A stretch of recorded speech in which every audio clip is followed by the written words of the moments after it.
Getting to know yourself. This is the second video in my series and the first step towards becoming you. Hello, I'm Steve Elliker, therapist and identity coach. Welcome to this first chapter in my series, Becoming You. In the introduction to this series, I suggested that the most important relationship you'll ever have is the relationship you have with yourself. And today I'd like to explore where that relationship begins.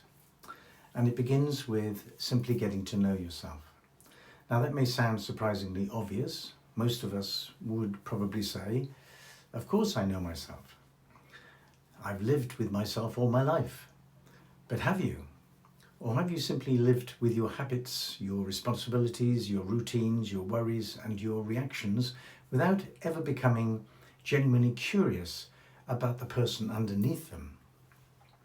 And one of the most interesting things I've discovered after many years as a therapist is that people can know an enormous amount about everyone else while remarkably little about themselves.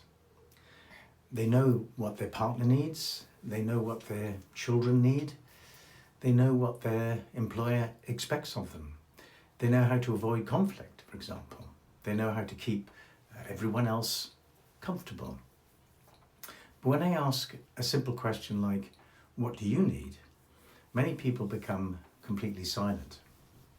Not because they don't have needs, but because somewhere along the way, they've stopped listening to their own needs. And that's where our journey begins. Because you cannot build a relationship with someone you don't really know.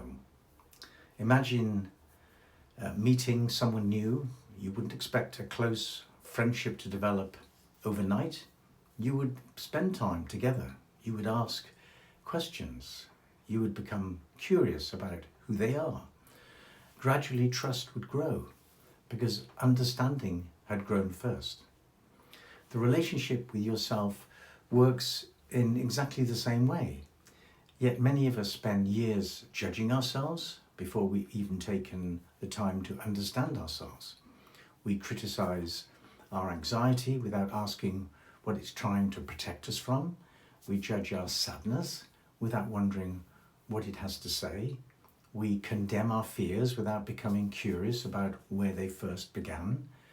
We become experts at evaluation before we've learned observation.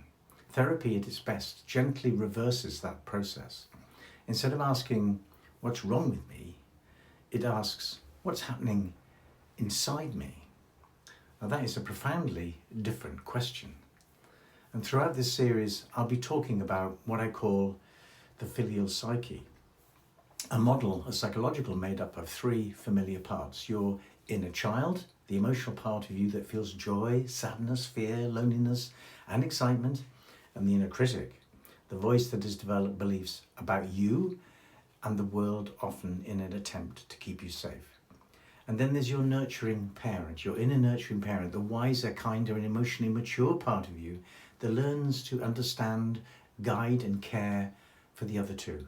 If you've never thought about yourself in those terms before, don't worry, we will explore each one in much greater depth over the coming weeks. For now, I simply want to invite you to become curious, because curiosity is the opposite of judgment. If you've spent years telling yourself you're weak, perhaps become curious instead. If you spent years believing you're not good enough, become curious about where that belief came from. If you've spent years people-pleasing, ask yourself what you were hoping to protect. Curiosity opens doors that criticism keeps firmly closed. One of the questions I often ask clients is this: who are you when no one else is asking you to be anything? It's a surprisingly difficult question. Many of us have become so accustomed to adapting ourselves to meet the expectations of other people that we've lost sight of what we genuinely think, what we genuinely feel, and genuinely value. Getting to know yourself is not about inventing a new identity. It's about rediscovering the one that has quietly been there all along. And that takes honesty, not harsh honesty, gentle honesty, the kind of honesty that simply notices, Today I felt anxious, or today I felt hurt. Today I pretended I was fine. Today I ignored my own needs. Today I felt alive. Today I felt peaceful. These aren't verdicts, they're observations. Every healthy relationship grows through attention. The relationship with yourself is no different. And as we finish today, I'd like to leave you with this simple exercise. At the end of each day this week, spend just 5 quiet minutes asking yourself 3 questions. What happened today? What did I genuinely feel? What might that feeling have been trying to tell me? Don't judge your answers. Don't analyze them too deeply. Perhaps journal them. Simply notice them. Because before you can change your life, before you can build confidence, before you can set healthy boundaries, before you can trust yourself, you first have to meet yourself where you are.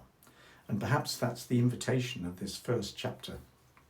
Not to become someone different, but to become curious enough to discover who's been there all along. Next time we'll take the next step in this journey as we explore learning to listen to yourself. Because getting to know yourself is where the relationship begins. Learning to listen is how that relationship starts to grow.